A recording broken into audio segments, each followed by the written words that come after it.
Bienvenue sur la chaîne de Reviens à ses pieds. Je suis vraiment très content de vous retrouver à nouveau sur ces différentes plateformes afin que nous puissions échanger sur les choses qui concernent le Seigneur. J'espère vraiment que vous allez bien. Merci de m'accueillir dans vos maisons, sur votre portable, sur votre iPad ou dans... Je sais qu'il y en a qui regardent Reviens à ses pieds carrément à la télé dans leur salon et je vous remercie. Et je remercie aussi toutes les personnes qui se sont abonnées. Merci de tout cœur.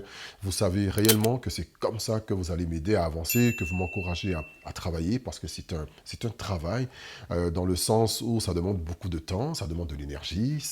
Vous le voyez, j'essaie au mieux de vous présenter un travail d'excellence afin que vous puissiez avoir le plaisir de regarder et aussi d'écouter. Ça dépend ce que vous faites à la maison lorsque vous mettez une vidéo de Reviens à ses pieds.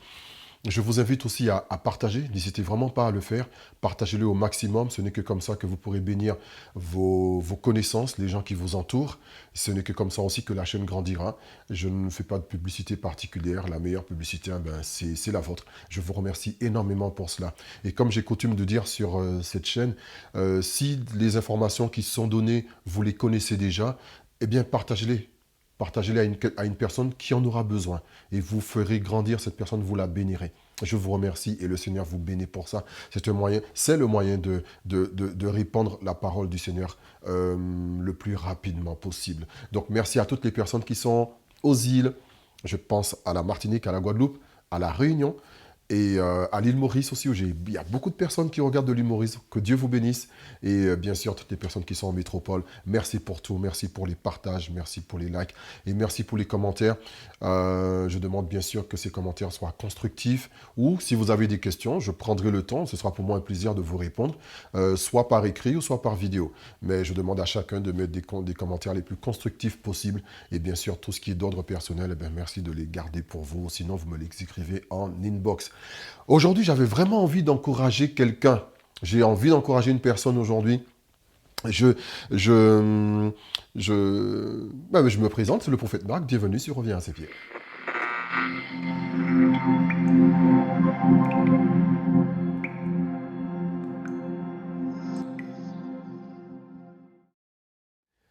Amen. Comme je le disais tout à l'heure, j'ai envie d'encourager quelqu'un.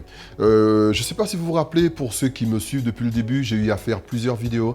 Alors les titres, c'est Pourquoi je n'entends pas la voix de Dieu, Seigneur, je veux t'entendre, les 5 raisons qui nous empêchent de reconnaître la voix de Dieu. Je crois que c'était ça les titres. Donc pour vous qui avez regardé ces vidéos, alors aujourd'hui on va aller plus loin. Pour ceux qui ne l'ont pas encore fait, je vous invite à retourner et à chercher tout ce qui concerne entendre la voix de Dieu. Donc je suis comme ça sur une vidéo. Pourquoi je n'entends pas la voix de Dieu? Les raisons qui m'empêchent de l'entendre. Seigneur, je veux t'entendre. Le cri du cœur de tous les chrétiens, de toutes les personnes. Alors, comme vous le savez, je m'appelle Marc. Marc Abdias. Alors Abdias, j'explique ça rapidement. Abdias, c'est le nom par lequel m'appelle mon père spirituel. Voilà, il m'appelle Abdias. C'est ce nom-là que le Seigneur lui a mis à cœur. Il dit, toi, je vais t'appeler Abdias. Et donc, c'est un peu mon nom, comment on dit en anglais, my prophetic name. C'est peut-être, ouais, c'est mon nom. Donc, vous pouvez m'appeler Marc ou Abdias, peu importe. Prophète, oui, parce que c'est mon appel et je fais partie des gens qui croient fermement que le ministère prophétique existe et il existera jusqu'à ce que le Seigneur Jésus revienne. Le Seigneur a jugé bon d'établir premièrement les apôtres, les prophètes, les évangélistes, les pasteurs et les docteurs pour le perfectionnement des saints dans le but de l'œuvre du ministère. Donc ça, c'est une réalité, on ne peut pas changer. Alors on dira peut-être, oui, mais on ne parle pas beaucoup des prophètes dans le Nouveau Testament. Je vais vous dire une chose étrange. Figurez-vous qu'on ne parle pas beaucoup non plus des anges dans le Nouveau Testament, en tout cas pas autant que dans l'Ancien. Est-ce que c'est une raison pour laquelle on dira, non, les anges n'existent pas trop? Tu sais, on n'en parle pas trop. On n'en parle pas trop, mais on en parle quand même, d'accord? Donc, on trouve les anges, déjà, la naissance de Jésus se fait par une annonce angélique à sa maman Marie. Ensuite, il y a Joseph, son père, qui reçoit visitation des anges. Il y a Jésus qui est fortifié par les anges dans le désert juste un peu avant qu'il ne soit aussi emmené à la croix. Il y a Pierre qui fait aussi des rencontres angéliques. Alors, elles ne sont pas aussi nombreuses que dans l'Ancien Testament, mais la présence angélique est là. Et nous ne pouvons pas juger la véracité ou la crédibilité d'un ministère ou d'une entité divine par le nombre de fois qu'elle va se trouver quelque part. Non, les anges existent. Maintenant, la fréquence de leur apparition est différente. Les choses sont différentes, mais la Bible nous dit d'ailleurs d'exercer l'hospitalité parce que sans le savoir, certains ont accueilli des anges dans leur maison. Donc, cela prouve que sur la terre, il y a une circulation angélique. Le Seigneur dit que les anges, nos anges qui voient constamment la face du Père, de faire attention aux petits-enfants, parce que leur ange voit constamment la face de son Père.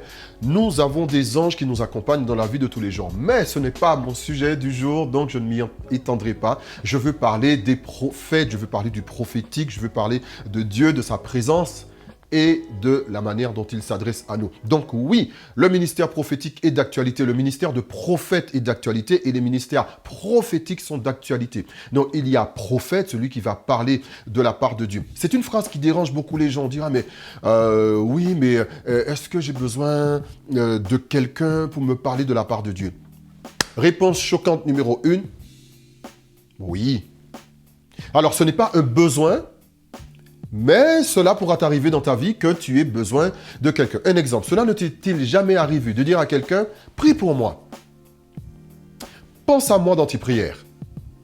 J'ai besoin de soutien dans la prière. En réalité, qu'est-ce que ça veut dire? Ça veut dire, alors bien sûr, soutiens-moi, j'ai besoin d'aide parce que je suis fatigué, je suis éprouvé, il y a des situations qui sont difficiles et j'ai vraiment besoin que quelqu'un me supporte. Mais alors quand on ira en dégressif, il y a une pensée aussi qui se trouve dans cette phrase « prie pour moi », c'est « prie pour moi ». Et si jamais tu entends quelque chose, viens me voir, viens me dire s'il te plaît. Parce que moi je prie, je n'ai pas de réponse. Je n'ai pas de réponse, je prie, je n'ai pas de direction. Je prie, je n'entends pas Dieu, je prie et je ne sais pas quoi faire. Donc écoute, soutiens-moi dans la prière, pense à moi dans la prière.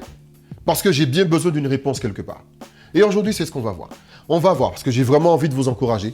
On verra les différentes manières par lesquelles Dieu peut nous adresser. Donc, c'est un encouragement que je donne. Il n'y aura pas de grande révélation. J'ai relevé à peu près 25 manières différentes à travers lesquelles Dieu nous parle. Mais aujourd'hui, je vais en partager que 3 ou 4. Et pour les 21 autres, ou les 20 autres, si j'en fais 5, bien ce sera une autre fois, sous une autre forme, certainement. Ok? Mais aujourd'hui, je vais vous encourager. Pourquoi? Parce que la plupart d'entre nous, la plupart d'entre vous, le Seigneur vous parle, mais vous n'êtes pas alerte. Vous n'êtes pas alerte. Et c'est ça la petite difficulté. Ce n'est pas est-ce que Dieu nous parle, mais c'est est-ce que j'arrive à reconnaître en fait? Est-ce que je suis attentif? Dernièrement, j'ai eu à faire une marche avec ma famille et je leur expliquais cela. Je leur disais, vous savez, Dieu parle tantôt d'une manière et tantôt d'une autre. Cette phrase, on la connaît par cœur. Mais ce qu'il faut relever, c'est le tantôt d'une manière, c'est quoi? Il faut déjà connaître tantôt d'une manière. Ça veut dire quoi? Tantôt d'une manière. Et ça veut dire quoi? Tantôt d'une autre. Donc, avant d'être à tantôt d'une autre, il faut se connaître déjà à tantôt d'une manière. Et le tantôt d'une manière, c'est il va parler une fois comme cela. Mais ce n'est pas nécessairement de cette manière-là dont il va s'adresser à toi tout le temps. Il peut s'adresser à toi aussi d'une autre manière. D'accord? Donc, il y a des personnes, alors quand on rentre dans du ministère prophétique, dans le ministère de prophète, il est vrai que Dieu va le plus souvent parler au travers de quelqu'un ou à quelqu'un d'une certaine manière. En fait, Dieu nous parle de la manière dont nous sommes le plus réceptifs, au moment où nous sommes le plus réceptifs et disposés. Mais attention à ce que cela ne soit pas un piège et ne nous enferme pas dans une boîte. Je suis contre l'évangile dans une boîte, je suis contre les fonctionnements dans une boîte, je suis contre les méthodes absolues. Il faut absolument faire comme ça, comme ça, comme ça. Dieu n'est pas une recette, Dieu n'est pas une recette de cuisine, Dieu n'est pas une technique. Non, non, non, le Seigneur a multiples possibilités de nous parler. Donc l'encouragement, c'est pour te dire ceci. Le Seigneur, en fait, t'a déjà parlé. Mais tu n'as pas été suffisamment alerte. Le premier moyen par lequel le Seigneur nous parle, c'est au travers de sa parole. Avant d'aller plus loin, il faut que tu saches ceci. Je tutoie, je vous vois. J'espère que ça ne te dérange pas. Alright. Il faut que tu saches ceci. Pour quelle raison tu cherches à entendre Dieu?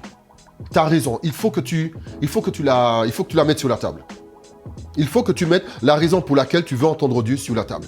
Et c'est là, ça va justifier tout le reste. Est-ce que tu veux entendre Dieu parce que tu es dans une difficulté, dans une impasse professionnelle, émotionnelle, spirituelle, et tu as besoin d'une voie de sortie?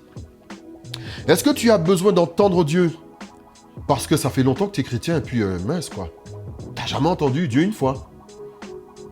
Tout le monde dit j'ai entendu Dieu et toi tu n'as jamais rien entendu. Tu peux pas dire ça. Est-ce que tu veux entendre Dieu parce que justement tu veux faire partie des gens qui entendent Dieu? Ouais, je veux faire partie des gens, moi aussi, qui entendent Dieu. Pourquoi en fait tu veux l'entendre? Il faut que tu mettes toutes ces raisons sur la table. Et tu verras qu'il y en a qui sont plus ou moins valables aux yeux de Dieu. Je ne vais pas les juger aujourd'hui. Le but, c'est pas de prendre cas par cas ce que tu veux et dire ça c'est bon, ça c'est pas bon. Mais il faut que tu saches qu'il y a des raisons qui sont plus importantes aux yeux de Dieu que d'autres. Par exemple, si tu veux écouter Dieu, si tu veux entendre Dieu juste pour faire partie des gens qui entendent Dieu, aïe, c'est pas, tu sais, ça peut ne pas être suffisant parce que dans ton cœur, la motivation que tu as, elle ressemble plus à la compétition. Ok? Moi aussi j'entends Dieu. Ok, toi tu entends, moi j'entends. Toi tu fais ça, moi aussi je fais ça. Tu sais, il faut que tu fasses attention à ce langage-là. Ça s'approche de la promotion, et en anglais on appelle ça self-promotion. On va tout faire pour être comme les autres. Donc ça c'est dangereux. Maintenant, si tu es vraiment dans une impasse et que tu n'arrives pas à t'en sortir, oui, ça peut être vraiment, Seigneur, je veux t'entendre, je veux savoir, je veux connaître, je veux savoir quoi faire, que faire, quand faire. Ok? Alors, sache que la première chose que la parole de Dieu à toi va faire, c'est qu'elle va te donner la vie. On a besoin de la vie. Ce que la parole de Dieu va faire quand Dieu va nous parler, la première chose qui va se produire en nous, qui devra se produire en nous, qui sera un signe efficace pour dire ça, c'est la parole de Dieu, elle emmène la vie. Donc, l'endroit où tu es, le groupe dans lequel tu es, la plateforme sur laquelle tu es, les frères et les sœurs que tu fréquentes, les rhumatologues, les gens qui ont les paroles, les porte-paroles officiels du trône de Dieu que tu vas entendre, si ce qu'ils disent n'emmène pas la vie, ce n'est pas la parole de Dieu. J'allais dire because the word of God bring life. La parole de Dieu emmène la vie. La parole de Dieu emmène la vie. Le proverbe 119 au verset 25 nous dit ceci. Mon âme est attachée à la poussière, rends-moi la vie selon ta parole. 119 verset 25. Mon âme est attachée à la poussière, rends-moi la vie selon ta parole. Donc, c'est ce qu'on vient de dire. On peut se retrouver à un moment où on est vraiment en bas, et ça va pas en fait. Oh, comment vas-tu ma soeur aujourd'hui? Ça va pas. Et est-ce que vous savez?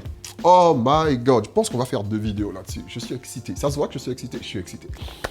Ça, vous n'avez pas remarqué? Alors, je m'adresse aux chrétiens old school, les anciennes écoles, les mamans comme Nelly, d'accord? Les mamans Nelly, les papas comme Guillaume, ok? Qui m'écoutent. Ça, c'est une dédicace de la Martinique. Ouais, une dédicace de la Martinique, pour la Martinique. On trouve de moins en moins des gens qui disent « ça va pas ». Tout le monde a toujours une petite phrase un peu « oh, par la grâce ». Comment ça va, ma soeur? Oh, Dieu. Non, comment ça va? Ça va ou ça va pas? Dis, ça va pas. Mais on dit difficilement ça va pas. Pourquoi? Parce qu'à côté, il y a tellement de...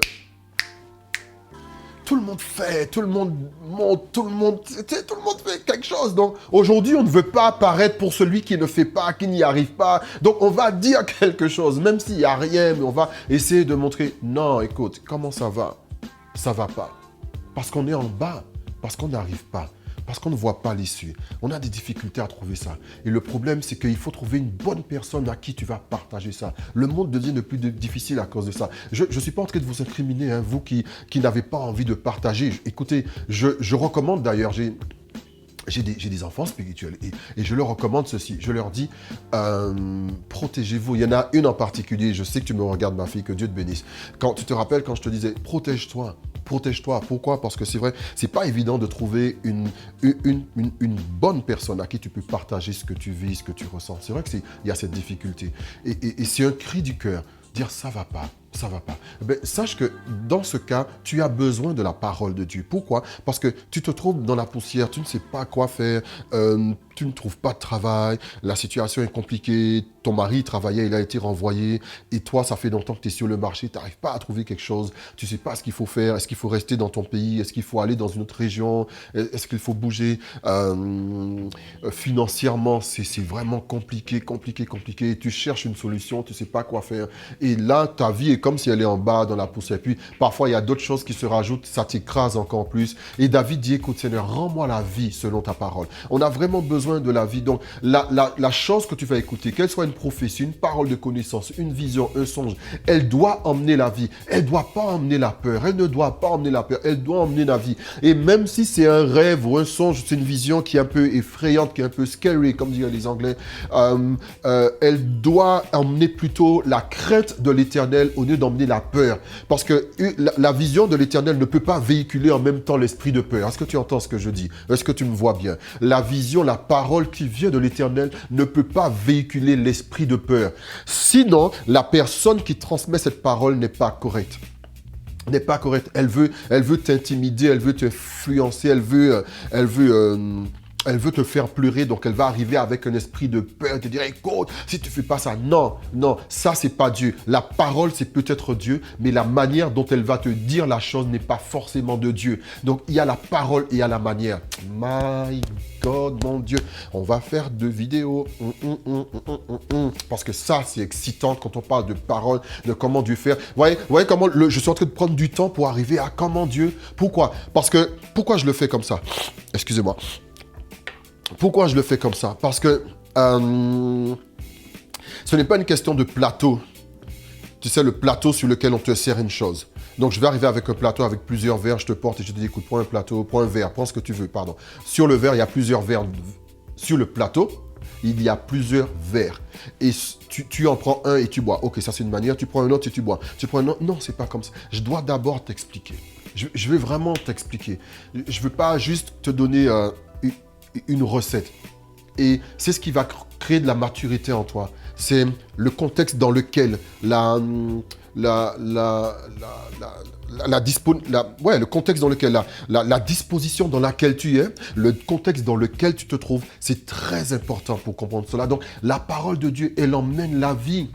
Elle doit emmener la vie. Vous qui avez les paroles de connaissance, vous qui fonctionnez avec les dons de prophétie ou les révélations sous toute forme, écoutez bien, quand vous parlez à quelqu'un, vous devez transmettre la vie. La vie doit être transmise. Par exemple, le psaume 119 au verset 50, David dit « C'est ma consolation », il parle de la parole, « C'est ma consolation dans ma misère, car ta promesse me rend la vie. Ta promesse me rend la vie. » Et le verset 107, toujours du psaume 119, va dire « 107, je suis bien humilié, rends-moi la vie selon ta parole. » Je suis bien humilié, rends-moi la vie selon ta parole. Donc, nous voyons que la parole de Dieu, David a compris que cette parole emmène la vie. Dans l'humiliation, cette parole emmène la vie. Dans la misère, la parole de Dieu emmène la vie. Ta vie est plus bas que terre, tu es attaché à la poussière. C'est-à-dire que tout ce que l'on va dire, quand tu fais le point de ta vie, tous les domaines que tu prends, ils sont tous en bas. Ils sont tous en bas. Ton permis, tu ne l'as pas eu. Ton diplôme, tu as passé, tu ne l'as pas eu. L'entretien d'embauche, tu ne l'as pas eu. En amour, c'est pas bon. Dans ton assemblée, ce que tu dis, c'est pas considéré. Ta vie, quand tu regardes comme ça, c'est attaché à la poussière. On ne te considère pas. Tu es là, mais en termes de valeur, tu sens que tous les curseurs sont à zéro. Eh bien, David, lui, c'est la clé. Il nous partage là. Il dit, Seigneur, quand je vais rentrer en contact avec ta parole, je vais recevoir la vie. Et la vie va venir, où ça? Dans mon esprit. La vie de Dieu vient donner la vie à mon esprit. La vie de Dieu ne vient pas pour ton corps. La vie de Dieu vient pour ton esprit. Et lorsque ton esprit recevra la vie de Dieu, ton esprit sera vivifié. Il sera vraiment vivifié. Et cette vie va rejaillir sur tes émotions, va fixer tes émotions, va stabiliser ces émotions, elle va emmener la guérison émotionnelle, ça va emmener la guérison psychologique et cette vie aussi va rejaillir sur le corps inévitablement. Pourquoi? C'est à ce moment-là que tu souris sans cause. Si tu souris sans raison particulière, ton visage rayonne, ton attitude est une attitude sainte, une attitude de sainte distinction, si je puis dire. C'est une expression qui n'est pas mal. Une sainte distinction, parce que la vie de Dieu est dans ton esprit et ton esprit est fortement illuminé par la parole de Dieu. Il y a deux types de paroles. Il y a la parole logo et il y a la parole rhéma. La parole logo, c'est celle que tu vas lire, qui est écrite noir sur blanc. Là, elle est écrite comme ça, noir sur blanc. Vous voyez voir? Donc, dans ma Bible, tiens, je vous montre un exemple. Je pense que tout le monde fait ça. Je ne suis pas le seul à le faire. Lorsque vous lisez, vous avez votre Bible comme ça, en noir sur blanc. Mais à un certain moment, il y a une phrase qui va capter votre attention, qui va retenir votre attention. Cette phrase-là, elle va comme faire un saut. Ça vous est déjà arrivé que la phrase, elle sorte de la Bible? Vous avez l'impression qu'elle sort de la Bible et qu'elle vous saute au visage. Et à ce moment-là, on prend un stabilo et on souligne. Cette parole, elle est ton rhéma. C'est une parole révélée de Dieu. C'est une parole dans ta situation. La parole révélée de Dieu dans ta situation. Donc, lorsque tu lis la Bible, ne la lis pas forcément comme un livre historique, mais ne la lis pas non plus comme un chercheur d'or. Un chercheur d'or. Alors, le livre historique, c'est que tu lis. Voilà, tu lis les faits, tu lis. Alors, c'est bien cette forme de lecture, mais il faut t'attendre à ce qu'au travers de ta lecture, que Dieu te parle. Il ne faut pas la lire avec le cœur fermé, comme on lirait un vulgaire livre, un autre livre, un livre d'histoire, une BD, je ne sais pas moi, un autre type de livre. Lorsque tu, maintenant, lis comme un chercheur d'or, tu fouilles partout, tu es en train de chercher quelque chose, pas comme on cherche un verset biblique, hein, mais on lit de manière décousue. On lit là, on va chercher quelque chose de manière décousue. Non, c'est vraiment pas comme ça. Tu vas d'abord développer une habitude de lecture journalière. Et avant que tu lises, demande au Seigneur, crois déjà, dis au Seigneur, Seigneur, je crois que ce livre-là, c'est ta parole. Ce n'est pas un livre comme tous les autres. Dans ce livre, ta parole est contenue. Et il y a une parole pour moi aujourd'hui. Il y a une parole pour la situation dans laquelle je suis. Seigneur, je déclare que lorsque je lirai, la vie qui est contenue dans cette parole sera transmise à mon esprit. Ainsi, mon esprit reçoit la vie dans le nom de Jésus. Et vous lisez. Et vous lisez. Et continuez à lire. Et vous savez qu'après avoir lu, peut-être, cette chose sera confirmée dans la journée. Je m'arrête là aujourd'hui, je n'irai pas plus loin. Je pense que c'était important de poser quelques fondations sur le contexte et les dispositions que nous devons avoir lorsque nous voulons que Dieu nous parle. Dans les prochaines vidéos, nous rentrerons un peu plus dans le vif du sujet, les moyens pratiques au travers desquels Dieu nous parle. Le premier moyen, c'est au travers de sa parole. Donc, à partir d'aujourd'hui, lisez différemment, attendez-vous à Dieu, que vos yeux soient ouverts, que votre cœur soit ouvert. Et n'oubliez pas, la parole de Dieu emmène la vie. Et vous qui donnez, qui partagez des moments avec les frères et les sœurs, prêtez attention à ce que vous allez dire à votre frère ou à votre sœur emmène la vie et rien d'autre. Il y a ce que l'on dit et la manière dont nous le disons, l'esprit avec lequel nous le disons. C'est tout pour aujourd'hui. C'était le prophète Marc. Que Dieu vous bénisse. Merci d'aimer, de partager, de commenter. Bien sûr, de laisser des commentaires constructifs qui vont bénir toute la communauté. Que Dieu vous bénisse. À bientôt.